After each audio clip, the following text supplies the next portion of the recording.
This week on the Old Salty Show, Ukrainian author, poet, and journalist Olena Huseinovadiscusses discusses living and working in a country that is actively at war, traveling in Ukraine and America, and art from poetry to illustrations to music. Sit back and enjoy the show. Well, hello, Bill. Hey, Don, how you doing today?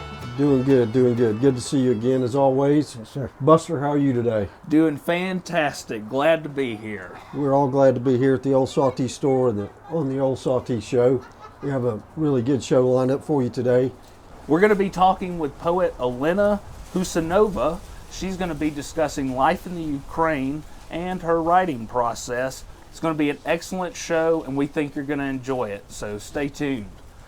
Don, what was the music like this weekend? Well, the music was cold. We thought it was too cold to be outside, so we moved inside, and it was really cramped. We were sitting on top of each other, but we didn't have a really big crowd, so it worked out okay. Mostly we did Christmas music, so it turned out to be kind of warm and cozy by the fire, so it was all good. You said it was a small crowd. It was just about 4 or 5 players, but we had a big crowd in the store Yes, today. we did. I mean, it's just really been a lot of people today. I don't know how many at one time, but sometimes we'd have 8 or 10 in a family because a lot of local people were bringing their family from out of town to show off the store because they're very proud of the store here in our community.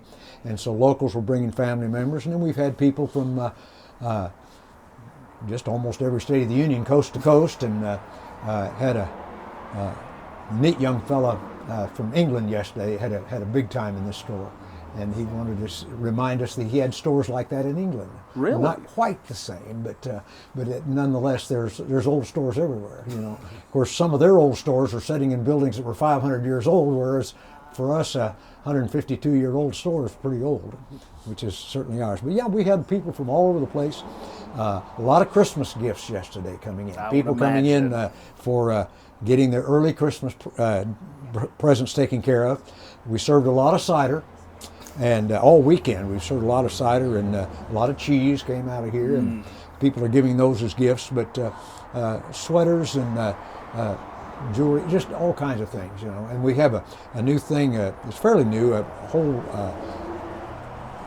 table full of artwork and from made out of olive wood. I'm trying to get my words out here. Made out of olive wood, which is really fascinating, and people really love that. Of course, I'm real familiar with that, but nonetheless, that's I said I was familiar with it. I couldn't get the words out of my mouth, but nonetheless, those are terrific gifts people are buying. So it was been a very, very busy weekend.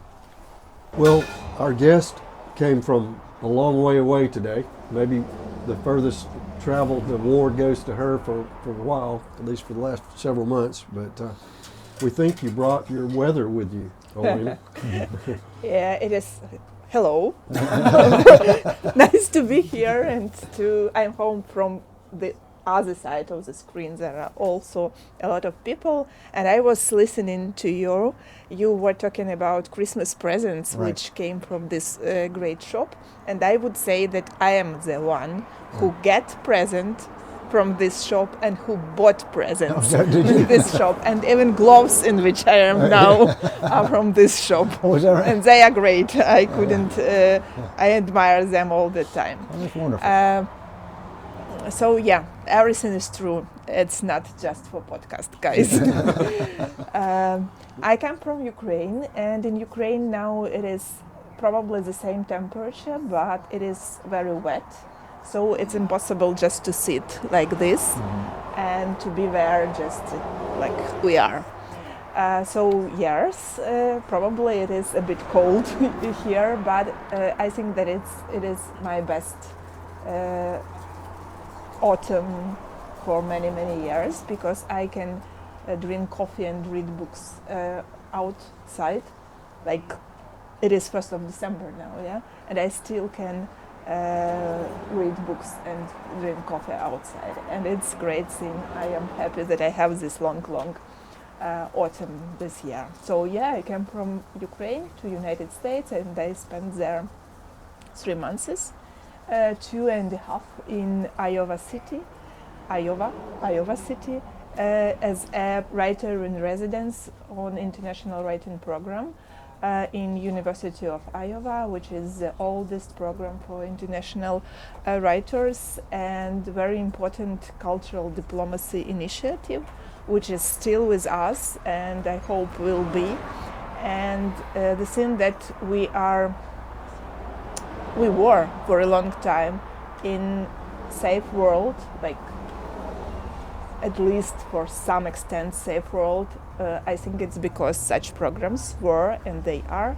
It is more than 30 writers from all over the world who had these 2.5 months to write, to communicate, to read books, to read their poetry to each other, and to become friends actually. And in the world where people from different countries are friends, it's so difficult to make crises and manipulations and all other bad things.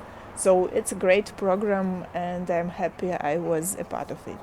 And then I get a super opportunity to be there in North Georgia because of Oregon Institute of Creative Research and because of two great people who founded this institute and who decided that I am okay to be their guest and resident, and Marie Oliver and Barry Sands. And the thing is that they spent a lot of years in Portland, and just this year they relocated to North Georgia. So we here have something similar. I am opening for me this part of United States, and they are opening it again for themselves. So I'm really very happy here. I have absolutely great 2 weeks, and my eyes never get my eyes had a couple of things which they love so much as I love now mountains here. It is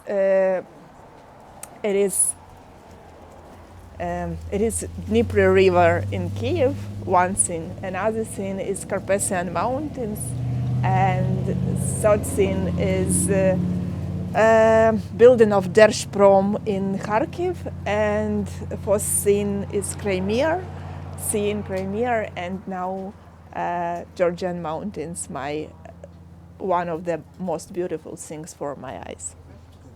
We're so glad you're here today. We're really anxious to hear more about you and your country. What is the coffee, or what is the drink of choice in Ukraine? I should ask you what is main drink of choice. The main drink, what we... Yeah, I mean, we drink coffee for... Coffee. Everything. You drink very good coffee? Coffee. We even use it if you want to just to meet someone, you can say, I want to have a coffee with you. Yeah. It doesn't mean that you drink only coffee or you drink coffee at all, but that the just phrase means I want to get with you and visit. Yeah, but Sounds coffee... like we've got a lot in common then. Yeah, we fight for independence. Of course, we have coffee shops everywhere here, Yeah, and, but I couldn't find good coffee in Iowa City, and it was like in Hiawassee? It was awful, absolutely. Yeah, and then I came here, and everywhere coffee is great. Ukraine is a country which learned the whole Europe to drink coffee. I see. Yuri Kulchitsky was a Ukrainian Cossack and interpreter and enterpriser, businessman. And it was a war with Turkey, with Osmanian Empire. And he was aventurist in some aventuristic way. He made something with all this Turkish army and then ran away. I forgot a part of this story, but they ran away and nothing left except boxes with something ununderstandable, which was actually coffee.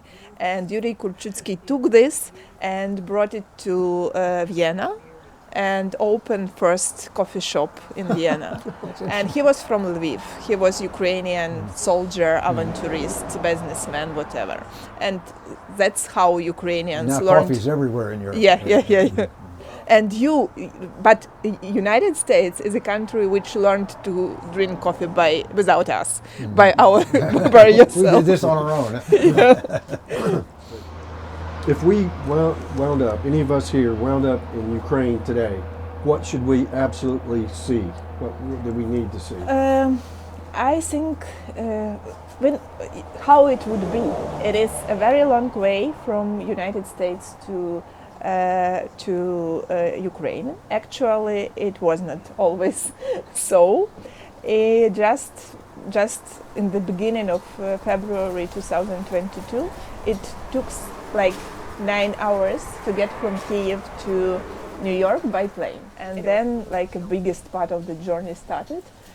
Because it's impossible to get to Ukraine by plane, because there is no safe air space in Ukraine, because Russian missiles are in our sky. So we should come to Warsaw or to Prague or to Vienna or to other European nearby country, and then we use buses, trains, cars, whatever to get to Ukraine. And for me, for example, when if I will choose, for example, bus, I will come to Warsaw and then I choose bus. It would be 26 hours of driving in a bus to Kiev. So if you decided to come to Ukraine, probably you will come to Lviv and you will see a city which reminds you at the same time Prague, Vienna, probably Budapest, and where it's possible to drink great coffee, to see how universities works right now, at least 5 of them, to see great cultural institutions, to see how museums work now in Ukraine, to see people celebrating their life and how having weekends.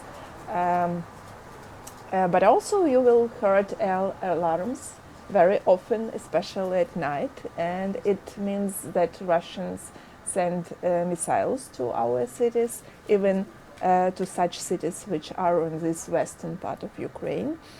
You will see a lot of women and men wearing uniform. They are everywhere.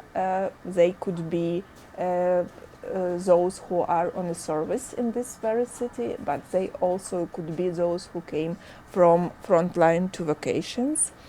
Also, you would see a lot of foreign journalists, of course, but you would have this very special feeling that you, especially in such cities as Lviv, for example, that you should remind yourself that war is near. But there would be a lot of things to remind you. But it would be a city which try to live its life as fully as possible. And if you will come to Kyiv, you will have probably the same feeling, except that it would be city which reminds you, I don't know, probably, I don't know even, nothing. It is very special, very Ukrainian city. You can see Baroque things, like absolutely masterpieces of Baroque architecture, as our Cathedral of Sofia or Cathedral of Andriy. You could see like old parts like Podil, or very newly Soviet parts like Pechersk or others. You will see a lot of green trees, and you will see this beautiful, absolutely amazing magical river Dnieper, which is, as one of my favorite Ukrainian poets, contemporary poets, said, Dnieper is deep enough for enemies to sink there. I see. Yeah, but it would be this very, very, very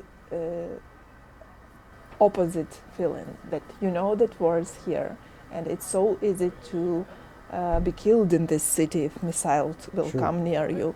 But at the same time, you will see like a lot of kids, a lot of pregnant women, a lot of couples who are in love. You could go for concerts or book festivals. It's almost impossible to buy tickets to the theater plays in Ukraine. So you will see this trying to resist, this resistance, this tiredness, of course, because it's very hard to live in such conditions for 3 years almost, and for 10 years, and then for 3 years. But you will see this desire to live and this vitality of people. Now, your poetry has been described as autobiographical. With the war going on in Ukraine, how is that affected and how does it come through in your writing? I do not believe that it's possible to write not autobiographical poetry. I believe that it's possible to write fiction, which is about someone else, or non-fiction, but I do not believe that it's possible to write poetry, which is not about you. If you are a great poet, you could write poetry just about you, and everybody will think that it's poetry about them. I am not such kind of poet. I really write to my books, first books, they were like very concentrated on my feeling as a woman in Ukraine, especially first one. There was my first book, very open to all my experience, and second book also, but it was published and written and published after the Russian-Ukrainian war started, after 2014, and it was concentrated about this issue of being a country which is attacked, which is invaded. My aunt, my two aunts actually, and my three cousins lived and lives, because not all of them are in Crimea, but like I have a big family in Crimea, and just in one moment I lost my way to this place, and it was changing of our communication. They changed numbers, telephone numbers. They turned to be Russian numbers, and a lot of things for them changed, and for me, of course. And it was like immediately you get involved in a new reality. So this, my second book, was about this also, but it was connected with U.S. culture, because the title is Superheroes, and it was like such play inside of this book. There are 6 poems written from 3 movies, which is movies about superheroes, American movies about superheroes, and I take one phrase from each movie and I write a poem which is started with the phrase from a movie. And it is for those who are super fans of such films and culture, they could find it. And illustrations for this book was made, and book design was made by brilliant Ukrainian book illustrators. Probably they are the most talented and interesting in whole Europe.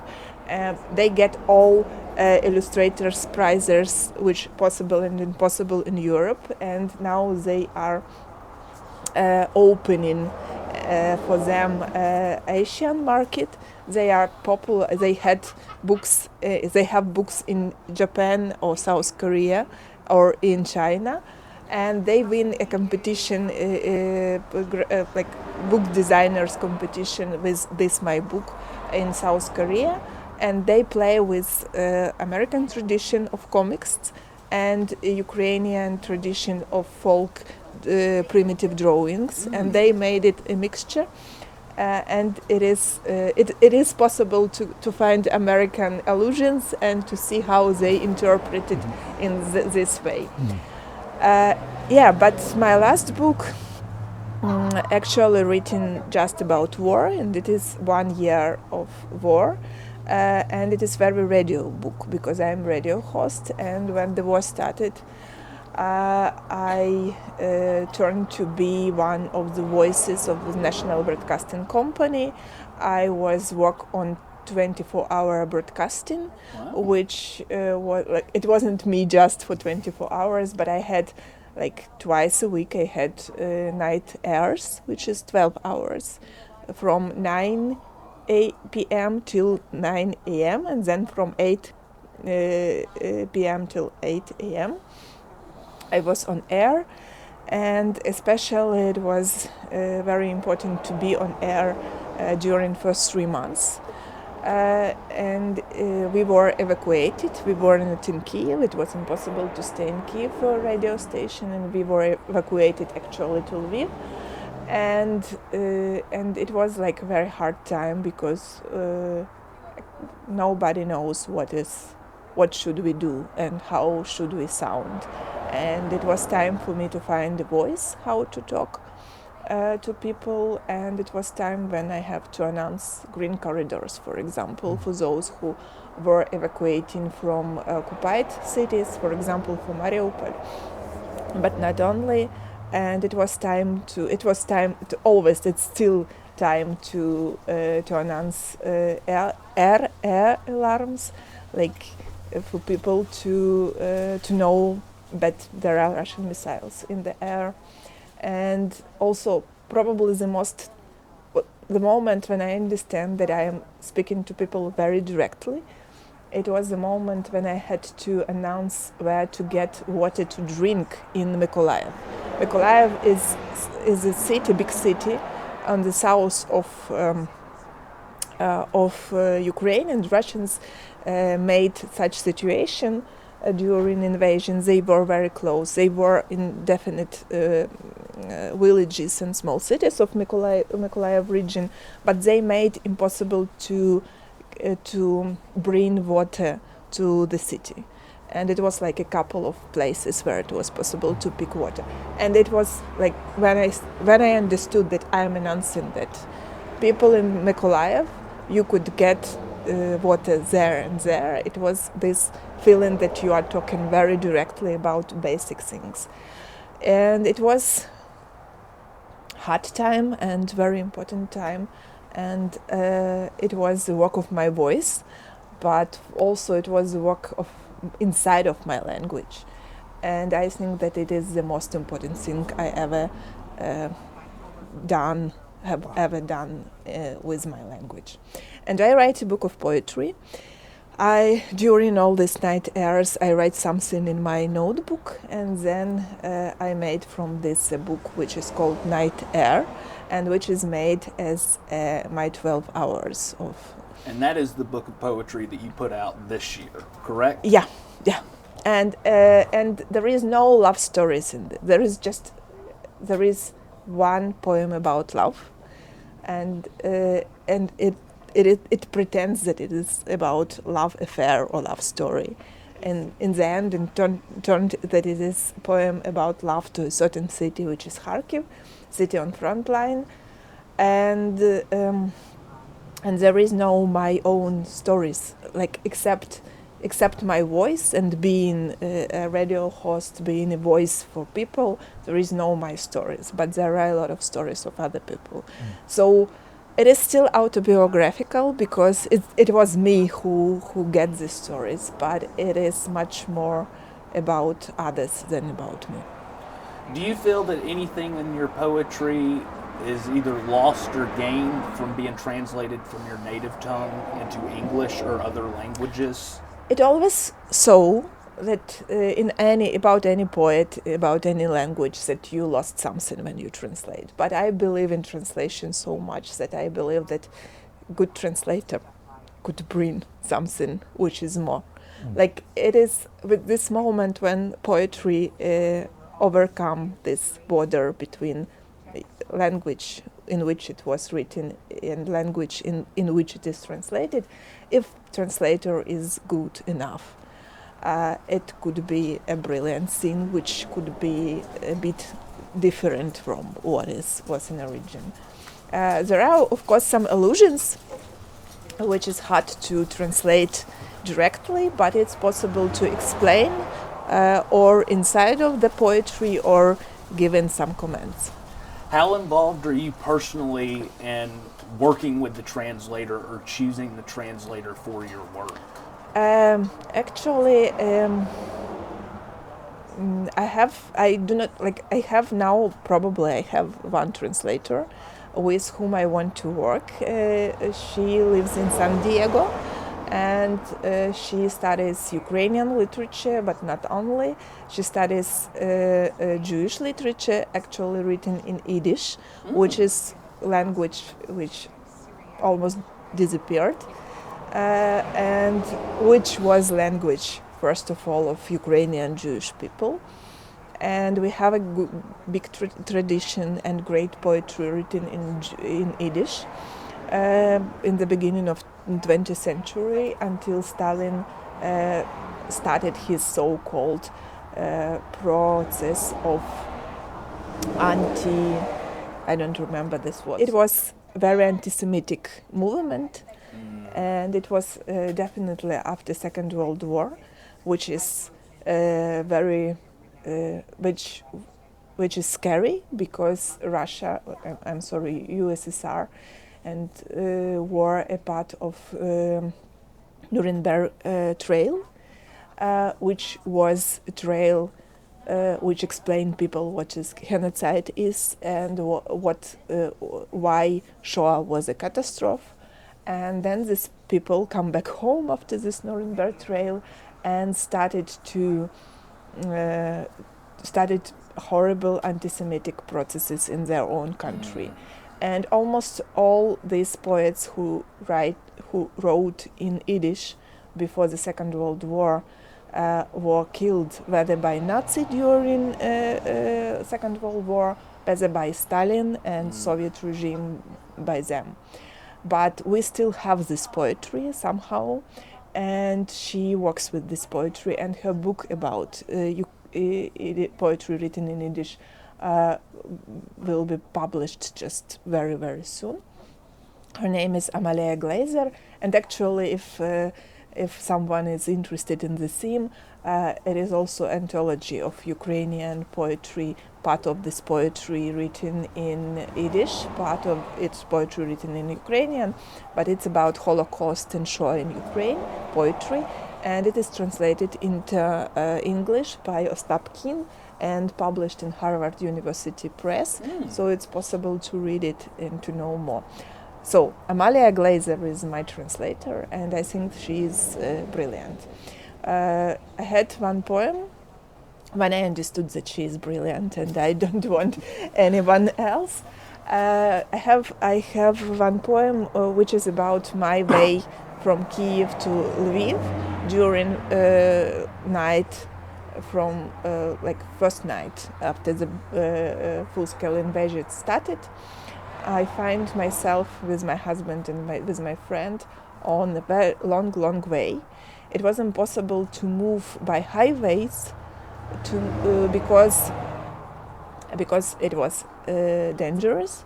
On some highways it was fights already, and we choose small village roads, absolutely sometimes they do not have embedment on it. So it was very, very raw, and it was so many cars, and we were very, very slow. And in the middle of the night, we entered small Galician, actually, small town in the western part of Ukraine, which is typical small western party with square, with church, with like any town, such kind of town in Hungary or in Austria or in Poland. And I write a poem about this evacuation using some metaphors, I pretended that cars are camels, and it was some allusions for holy book, for Moses, and this Israelian coming from Egypt, but it was almost invisible, And then she translated this poem, and she used not the word town, but shtetl. And she put it immediately. You understand what is poem about. She made this allusion for Holy Book and for Holocaust and for Shoah and for this trying to be safe and keep safe your kids in a situation of catastrophe, very visible and understandable. But there was not these words. That's what happening when you make this real overcome from one language to another. And I decided that she is brilliant, and I hope we will work together. Exciting. Well, we talk about music all the time here. It seems like sometimes that's all we talk about. But in Ukraine, what type of music is most popular? What kind of American music do you? One of my favorite Ukrainian musicians, actually, I could say so, asked me to buy to him last album of The Cure. They made last album.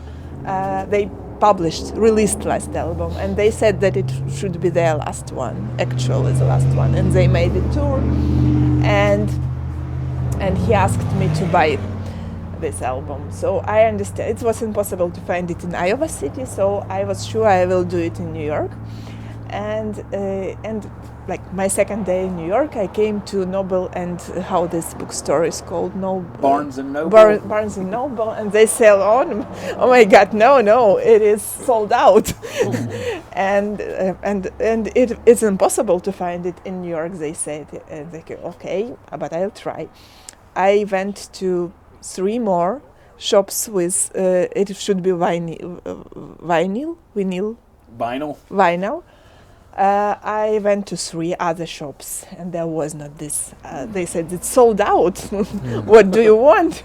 It's sold out. It's impossible to do. And it was like the last my chance. The shop was called. It's a very famous shop of vinyl in East Village. Okay.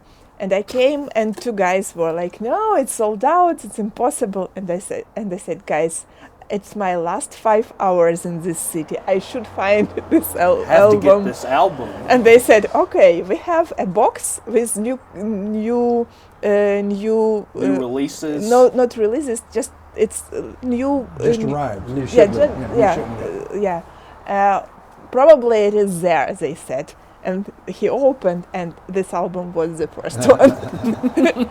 So I'm with The Cure, and I'm coming back. Yeah, so we are listening for everything. It depends on a person who listening to music.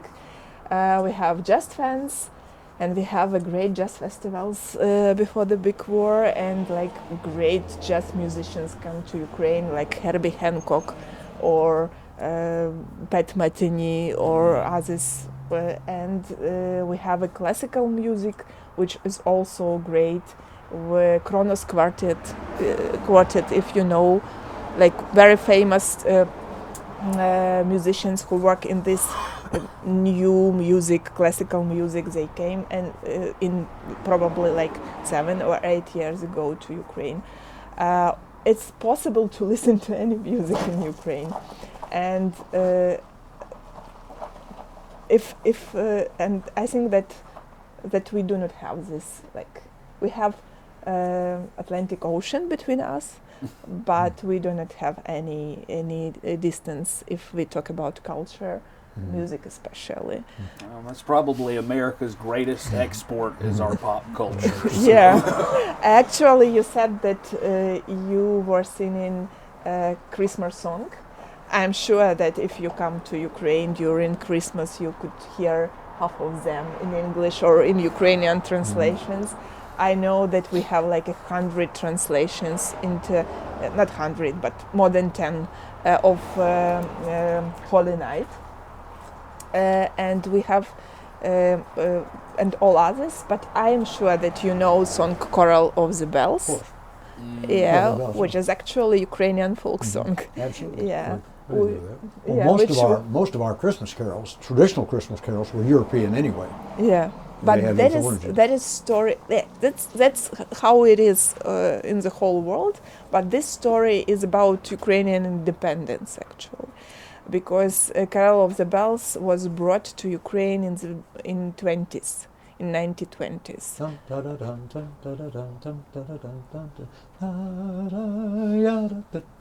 Oh goodness! You Yeah. can dance to Don't that. get him started. Yeah. What else about music? Oh well, do you have What- bluegrass? Bluegrass? No, I don't know. I'm not. We'll work on that. Yeah.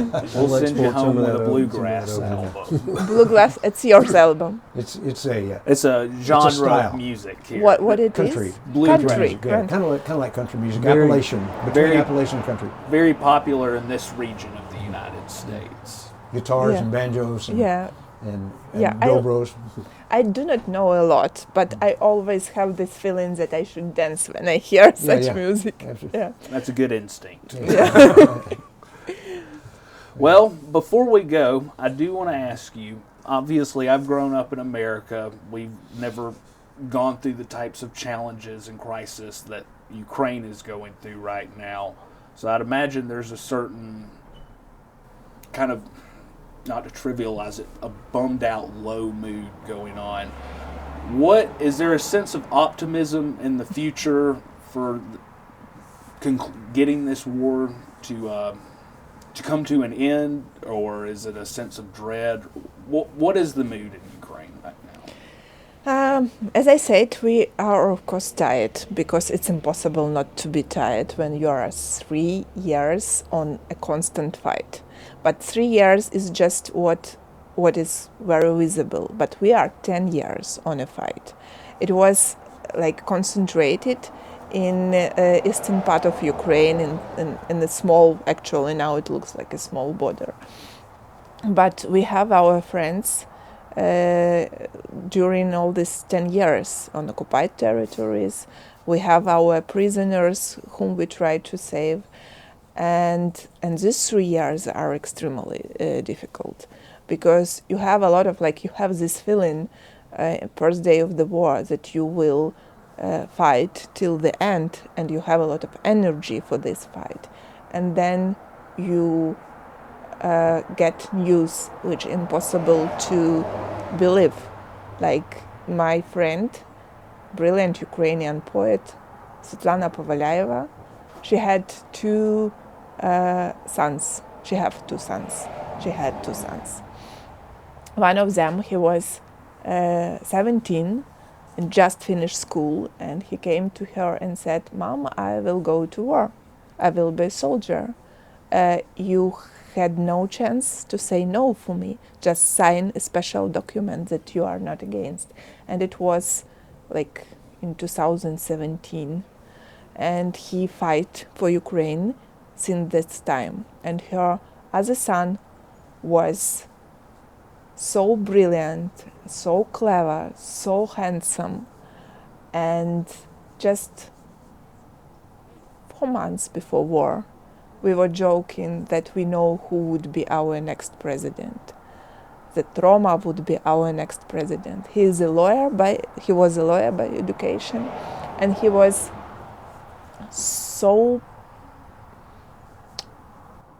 I don't know how to say it.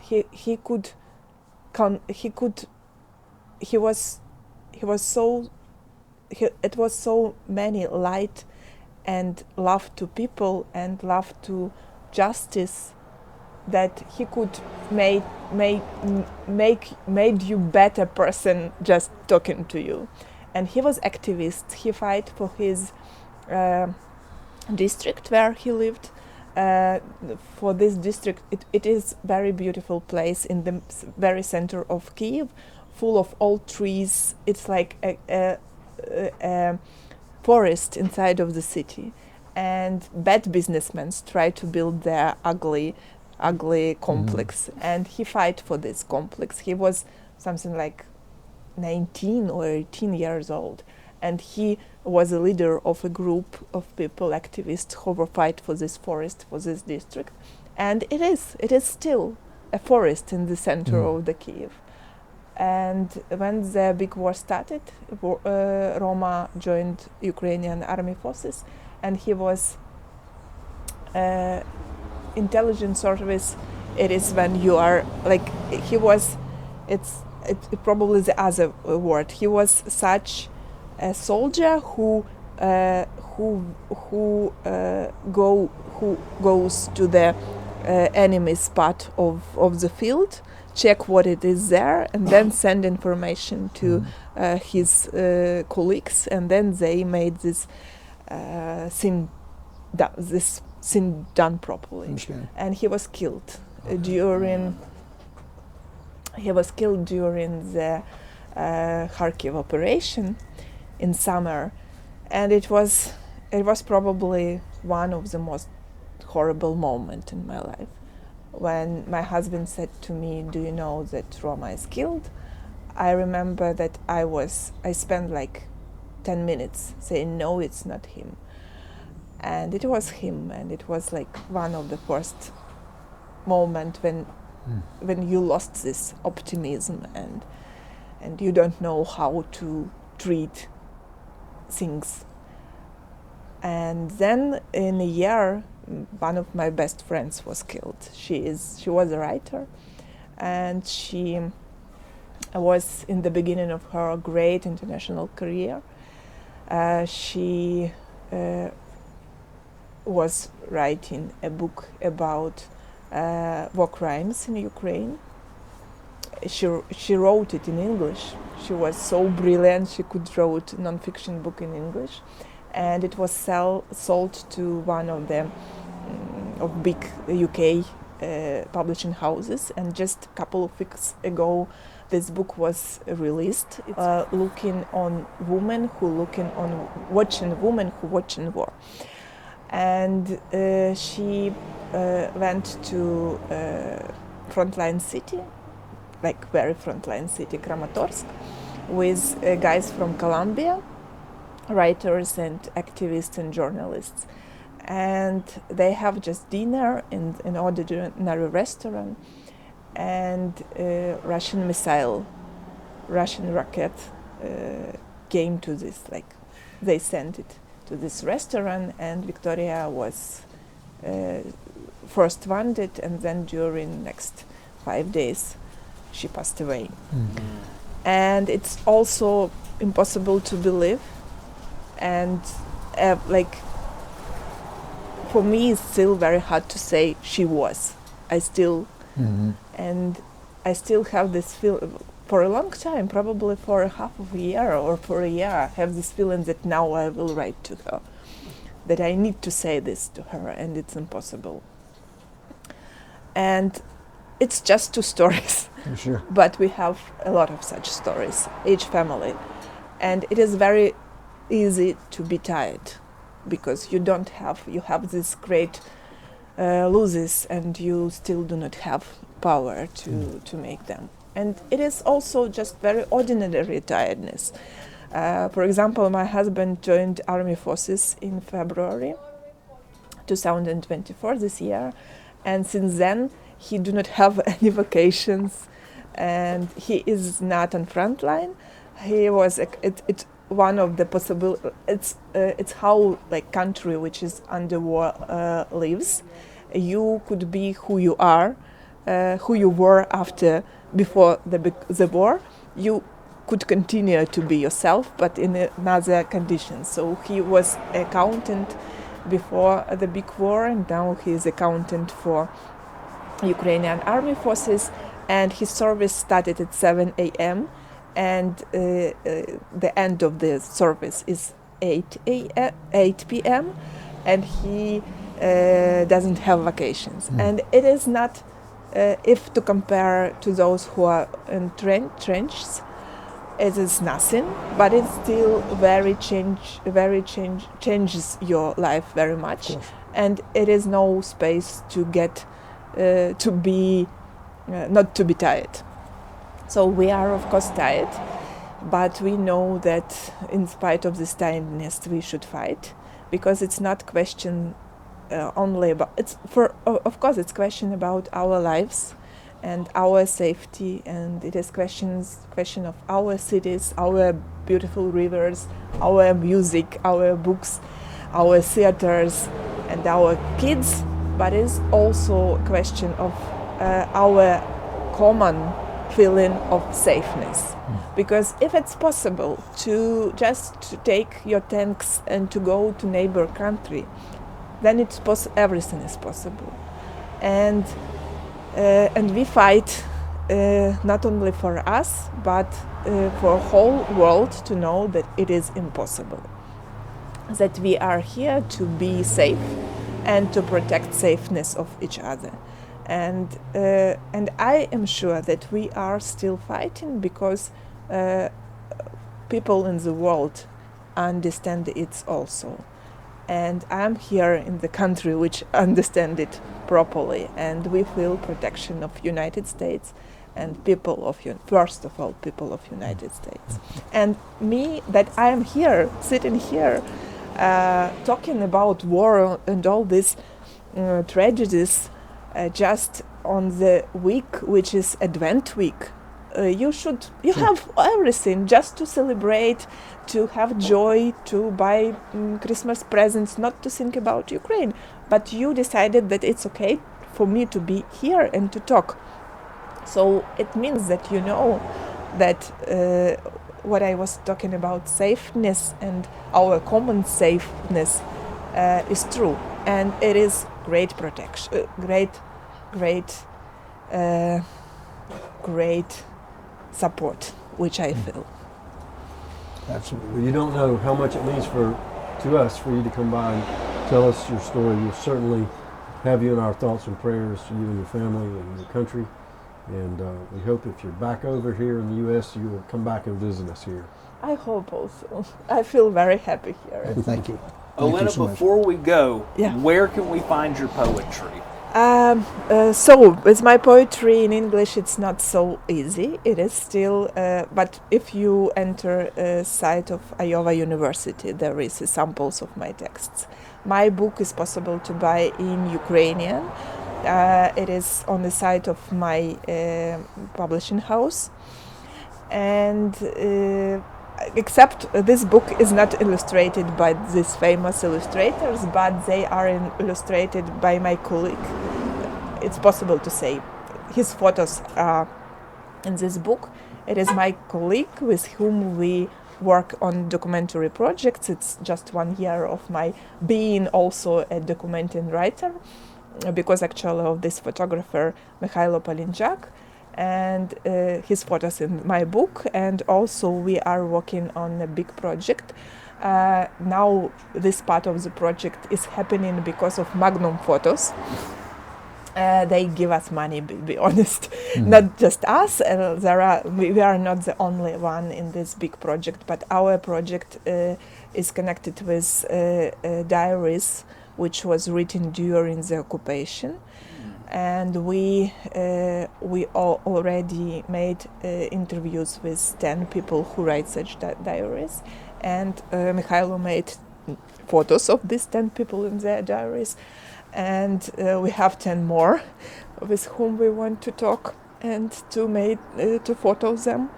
And just a week ago, the first exhibition was opening of the first exhibition in Kazakhstan, and next one will be in Ukraine in 2025, and probably in 2025 it also will be this exhibition in New York. So I think it's absolutely amazing stories, not just because I'm working with them, but it is these people who were brave enough to write what is happening under occupation. They are worth, they deserve to be seen and to be heard, and their stories explain so much about this war that any my words could. So you can search for this occupation diaries and the project Beyond the Silence. You can search for this project and see part of my work also. amazing. We look forward to it. Sure do. Well, we want to thank you for being on Thank the you very program much. today, Olena.